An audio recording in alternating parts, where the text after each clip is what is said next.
Nah, apabila kita sudah mengakui Allahu Akbar, Allah itu maha besar, sudah meyakini Allah itu maha nampak, Allah itu sangat jelas, tapi kita kada bisa melihatnya, kada bisa mengingatnya, berarti ada penyakit di dalam diri kita yang wajib kita hilangkan penyakit itu, yang wajib kita tinggalkan penyakit itu.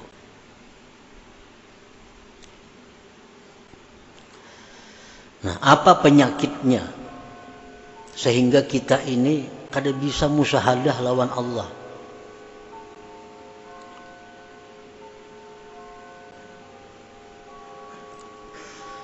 Disebutkan oleh Imam Ahmad Ibnu Athaillah di dalam hikmah yang berikutnya, Al-Hikmatur Rabi'atu Wathalasun. Ini hikmah yang ke-34 ini menjelaskan kepada kita penyakit yang menyebabkan kita selalu lupa kepada Allah. Ukhruj min awsafi basyariyatik an kulli wasfin munakidin li'ubudiyatik litakuna linida'il haqqi mujiba wa min hadratihi qariba. Keluarlah engkau dari sifat-sifat kemanusiaan engkau, dari tiap-tiap sifat yang bertentangan dengan kehambaan engkau, agar engkau bisa menyahut panggilan Tuhan dan bisa dekat kepada hadrat Tuhan. Nah, jadi ternyata yang menyebabkan kita ini kada bisa musyahadah kepada Allah, yang menyebabkan mata hati kita ini selalu terlinding daripada menyaksikan Allah, ternyata penyebabnya adalah sifat-sifat basyariah kita, sifat-sifat kemanusiaan kita yang bertentangan dengan kehambaan kita. Kan kita ini hamba, kita mengakui pada kita ini hamba, tetapi sifat-sifat hamba itu kada kita hiraukan dalam diri. Kita mengakui hamba, tetapi kita kada memperhatikan apa sebenarnya yang dilakukan seorang hamba itu.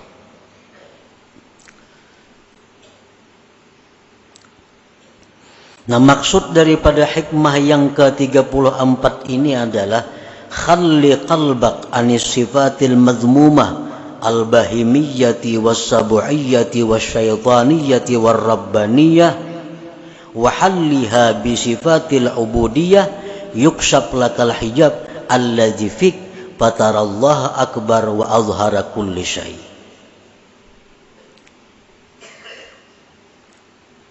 Bersihkan hati engkau dari sifat yang tercela,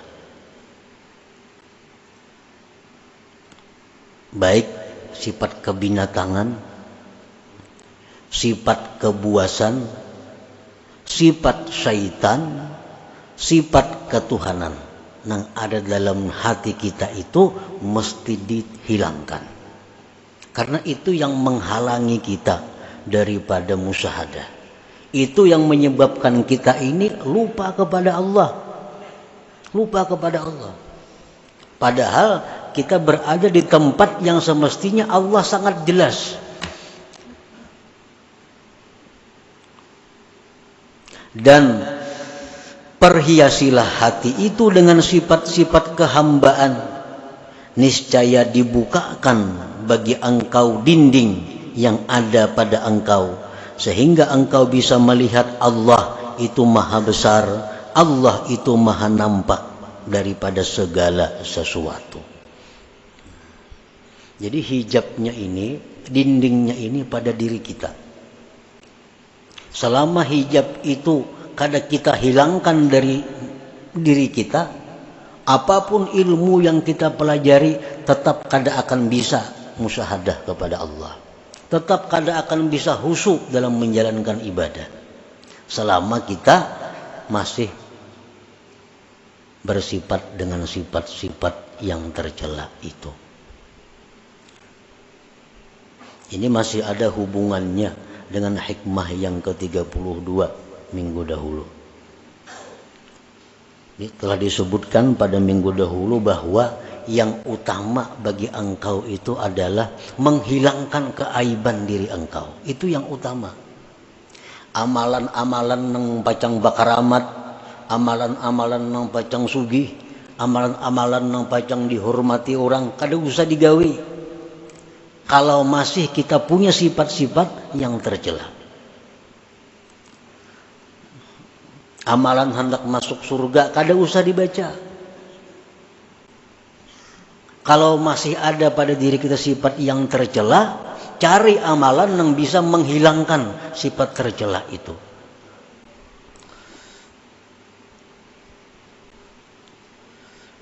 Sifat bahimiyah. Kita lahir ke dunia, seorang manusia ini disertai dengan 4 sifat itu.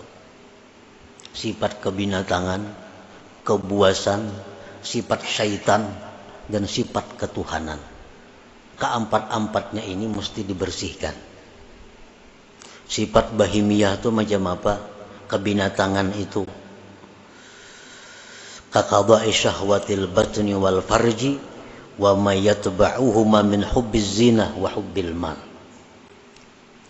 Sifat kebinatangan yang ada pada diri kita ini adalah selalu ingin meluluskan syahwat perut dan syahwat kemaluan.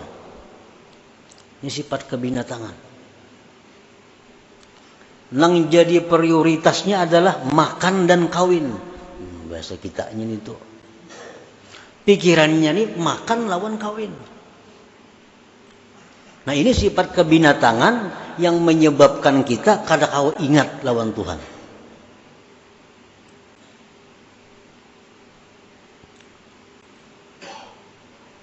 Dan sifat yang mengikuti makan dan kawin. Kenapa namanya mengikuti? Pertama, kalau orang ketujuh makan itu pasti ketujuh lawan duit, karena kada kau makan kada berduit. Bila orang ketujuh kawin itu ketujuh berhias, berhias perlu duit. Kawin tuh perlu berhias, nukar baju nang hanyar, nukar ini, nukar itu, beraksi supaya dilirik orang, supaya diketujui orang, berhias, berdandan, biaya mahal. Nah perlu kepada duit. Nah sifat itu nang maulah kita ini kada kawa bujur di dalam ibadah kita. Rahatan sambahyang nang dipikirkan, mbah ini kan aku makan apa? Nah rahatan sambahyang. Mbah sambahyang nih. Ini mbah sambahyang nih kasaruan kayaknya nih. Napa ka iwaknya di saruan nih? Dalam sambahyang dikirakan iwak di saruan nih napa? Nah, ini sifat kebinatangan. Nah itu nang kita bujurakan. Jadi amun ada amalan-amalan nang supaya hilang, nang supaya bersih kita dari sifat kebinatangan, itu amalan nang perlu kita amalkan. Misalnya ada amalan bila kita baca ini, kita akan bisa mengendalikan nafsu kita. Nah itu amalan yang paling bagus dibaca. Kada usah minta amalan yang ilmu laduni, kada usah. Kada usah minta amalan supaya doa mustajab, kada usah. Kada usah minta amalan supaya rezeki datang, kada usah. Selama dalam diri kita ada sifat yang tercela. Sifat kebuasan, kal ghadab seperti marah. Marah itu buas. Sedikit-sedikit sari, sedikit-sedikit sari. Nah orang nang penyarikan ini terdinding juga, kada akan bisa musyahadah kepada Allah. Kal ghadab wa adamir ra'fati war rahmah, ketiadaan sayang kepada makhluk Allah. Itu sifat kebuasan. Sifat syaitaniyah, kal hasadi seperti dengki. Dengki ini sifat syaitan. Syaitan sangat dengki kepada kita.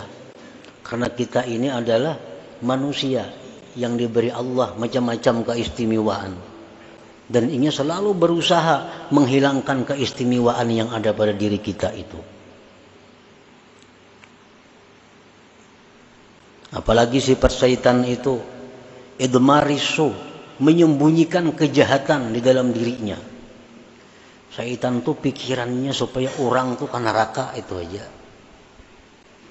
Nah, jadi pikiran syaitan itu supaya orang tuh tak masuk neraka, supaya orang itu maksiat. Nah, kalau dalam diri kita ini ada pikiran supaya orang itu kalah daripada kita, supaya orang itu rugi, kita nang untung, supaya orang itu sakit, kita nang nyaman. Nah, selama pikiran itu ada pada diri kita, berarti kita ini ada sifat syaitan. Sifat syaitan. Dan itu mendinding kita daripada ingat kepada Allah. Wa sifatur rabbaniyah, sifat ketuhanan itu apa? Sifat ketuhanan itu kal isti'la, seperti hendak berkuasa. Orang ini katuju hendak jadi ketua aja gawiannya. Bila kata jadi ketua, nya mundur. Kita berkumpulan di kampung nih. Nya hendak jadi ketua, diulah wakil, nya mundur. Ini sifat ketuhanan. Tuhan itu menguasai. Apalagi sifat ketuhanan hubbul madah wassana. Orang ini katuju dipuji, diambung. Nah, bila dipuji, bila diambung, wah, sanang banainya. Minum gini biriakannya. Hubbus sana. Bila dalam diri kita ini ada sifat macam itu, suka dipuji orang, apalagi mencari-cari pujian. Nah, itu sudah. Nah, jadi itu pendinding kita nang maulah kita ini kusut beribadah kada kawalawas, datang pendudian bulik pendahuluan, datang pendudian bulik belakalakas pendahuluan. Ini kan apa? Karena ada sifat-sifat yang tercela ini dalam hati. Mun kita beilang ke rumah orang umpamanya, bilang ke rumah orang, ampun rumah kada mau menghadapi, ampun rumah kada mau menghadapi, apalagi nyurungi banyu kada mau, menghadapi aja kada mau. Pasti pikiran kita apa? Nak lakas bulik aja tuh, nak lakas bulik aja. Apa orangnya kada menghadapi, banyunya kada ada keluar. Nah, kayak itu juga kita beribadat di majelis taklim di masjid. Kalau Allah itu berpaling dengan kita, nak lakas tuh bulik. Kenapa? Ini ampunnya kada menghadapi. Nah, tapi kalau orang-orang yang dihadapi Allah, apalagi di tempat ibadah itu dijauh oleh Allah, nah, semalaman tahan duduk. Nah, karena orang ini dihadapi Allah, dijauh oleh Allah, artinya bisa menyaksikan mata hatinya kepada Allah Subhanahu wa taala.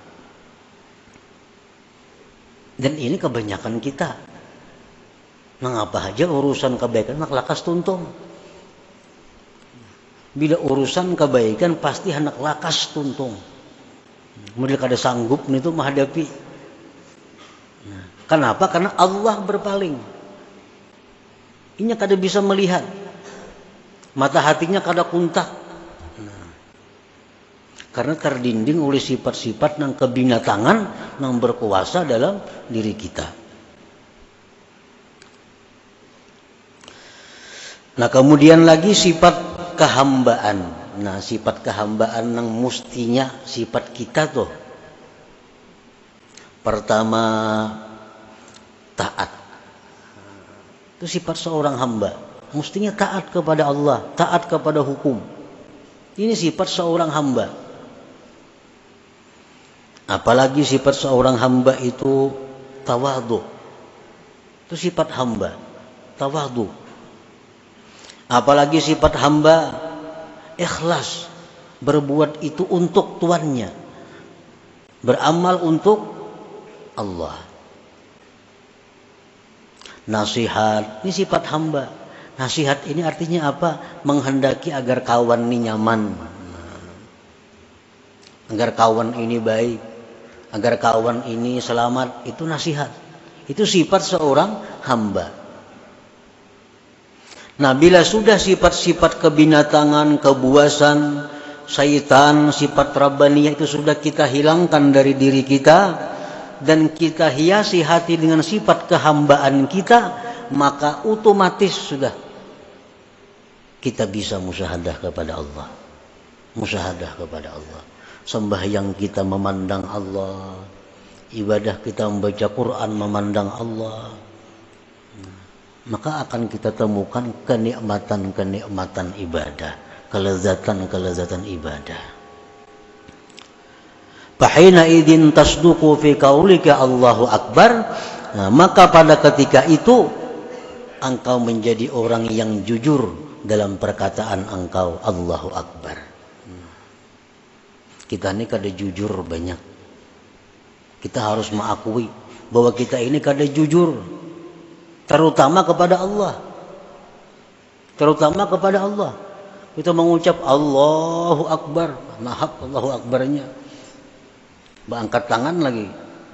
Tapi pada praktiknya kita kadang menganggap Allah itu yang besar. Ada usaha kita yang maha besar, ada duit kita yang maha besar, jabatan kita yang kita agungkan mati-matian. Ini kada jujur dengan Allah. Dalam sembahyang, inna salati, sembahyang ulun, wa nusuki, ibadah ulun, wa mahyaya, hidup ulun, wa mamati, mati ulun, lillah, bagi Allah Rabbil Alamin. Itu pengakuan dalam sembahyang. Jujurlah kita itu, hidup kita ini untuk Allah. Jujurlah kita mati untuk Allah. Jujurlah kita beribadah untuk Allah. Nah, ini kebanyakan kita kada jujur.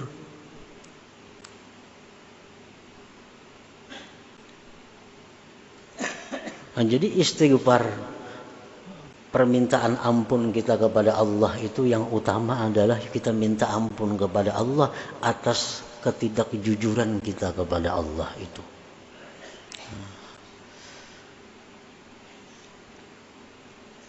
Fahina idin tasduqu fi qaulika Allahu Akbar. Maka pada ketika itu engkau sudah bisa bersih hati dari sifat nang kada baik dan sudah berpakaian dengan sifat nang baik. Pada ketika itu engkau bisa musyahadah kepada Allah, maka jujurlah engkau dalam perkataan engkau Allahu Akbar itu. Namun kita melihat nang besar itu nang lain kada kelihatan lagi, mestinya macam itu. Nang ganal hadapan kita ini nang ganal, nang di belakang itu halus-halus kada kelihatan lagi. Tapi kita ini sebaliknya, nang halus-halus itu nang nampak lawan kita, nang hina-hina, nang binasa ini nang nampak lawan kita. Sedangkan yang maha besar sebenarnya terdinding daripada kita. Nah, para muhibbin rahimakumullah. Jadi itu nang perlu kita usahakan, nang perlu kita pikirkan, jangan ditunda-tunda. Kaina-kaina jangan, kayak apa caranya supaya kita bisa bujur dalam ibadah kita. Kita supaya beribadah kepada Allah itu u'budillah ka'annaka tarah. Beribadahlah kepada Allah seolah-olah engkau itu melihat kepada Allah. Nah, kita kada suruh beribadah melihat Allah Ta'ala. Nah, karena di dalam hati kita banyak penghalang, banyak pendinding. Kalau Allahnya nampak, Allahnya jelas, tapi kitanya nang punya masalah. Nah, jadi tugas